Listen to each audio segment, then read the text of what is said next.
नमस्कार। आज हम समझने जा रहे हैं भगवद गीता के पहले अध्याय अर्जुन विषाद योग का गहरा अर्थ। महाभारत के महान युद्ध की शुरुआत होने वाली है। कुरुक्षेत्र की भूमि पर दो विशाल सेनाएं आमने सामने खड़ी हैं। एक ओर कौरव है और दूसरी ओर पांडव। ये युद्ध केवल राज्य के लिए नहीं है। ये युद्ध धर्म और अधर्म, न्याय और अन्याय तथा कर्तव्य और मोह के बीच का संघर्ष है। इस युद्ध भूमि में खड़े हैं महान योद्धा अर्जुन और उनके सारथी भगवान कृष्ण। धृतराष्ट्र संजय से पूछते हैं, धर्मक्षेत्रे कुरुक्षेत्रे समवेता युयुत्सवः माम काः पांडवाश्चैव किम कुर्वत संजय। अर्थ, हे संजय, धर्मभूमि कुरुक्षेत्र में युद्ध की इच्छा से एकत्रित हुए मेरे पुत्र और पांडु के पुत्र क्या कर रहे हैं। इस श्लोक में ही एक गहरा संकेत छिपा है। धृतराष्ट्र अंधे हैं, केवल आंखों से ही नहीं बल्कि धर्म के प्रति भी। वह माम का यानी मेरे पुत्र और अलग से पांडव कहते हैं। यहीं से मोह और पक्षपात दिखाई देता है। जब युद्ध आरंभ होने वाला होता है तब अर्जुन कृष्ण से कहते हैं, सेनयोरुभयोः मध्ये रथ स्थापयाम्यच्युत। अर्थ, हे कृष्ण, मेरा रथ दोनों सेनाओं के बीच ले चलिए ताकि मैं देख सकूं कि मुझे किन लोगों से युद्ध करना है। कृष्ण रथ को दोनों सेनाओं के बीच ले आते हैं। अर्जुन देखते हैं कि सामने केवल शत्रु नहीं है, वहां उनके पितामह भीष्म हैं, गुरु द्रोणाचार्य हैं, भाई हैं, मित्र हैं और अपने ही कुल के लोग हैं। ये देखकर अर्जुन का मन विचलित हो जाता है। अर्जुन कहते हैं, दृष्ट्वेम स्वजन कृष्ण युयुत्सु समुपस्थितम। अर्थ, हे कृष्ण, अपने ही लोगों को युद्ध के लिए खड़ा देखकर मेरा मन विचलित हो रहा है। अर्जुन आगे कहते हैं, सीदंती मम गात्राणि मुख च परिशुष्यति विपथुश्च शरीरे में रोमहर्षश्च जायते। अर्थ, मेरे अंग शिथिल हो रहे हैं, मेरा मुख सूख रहा है, मेरा शरीर कांप रहा है और रोमांच हो रहा है। ये केवल शारीरिक अवस्था नहीं है, यह मन की गहरी व्याकुलता है। जब मन मोह में फंसता है तो शरीर भी अस्थिर हो जाता है। अर्जुन आगे कहते हैं, न कार्क्षे विजय कृष्ण न च राज्यम सुखानि च।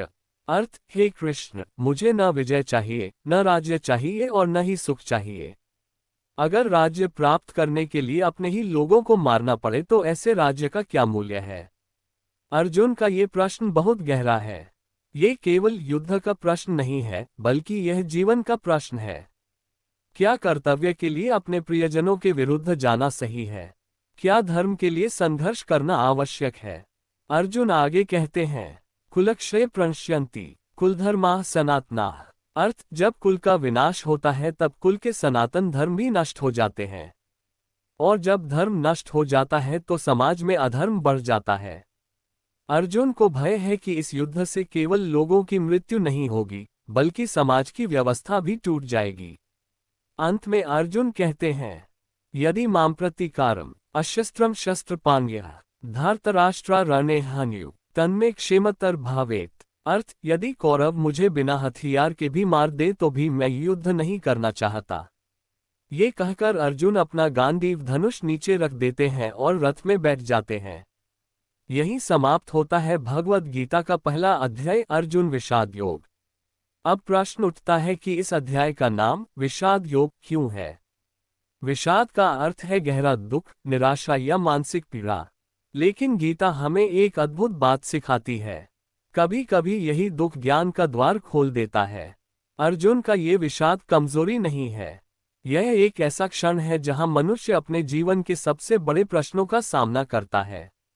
जब मन भ्रमित होता है, जब हमें समझ नहीं आता कि सही क्या है और गलत क्या है, तभी सच्चे ज्ञान की खोज शुरू होती है।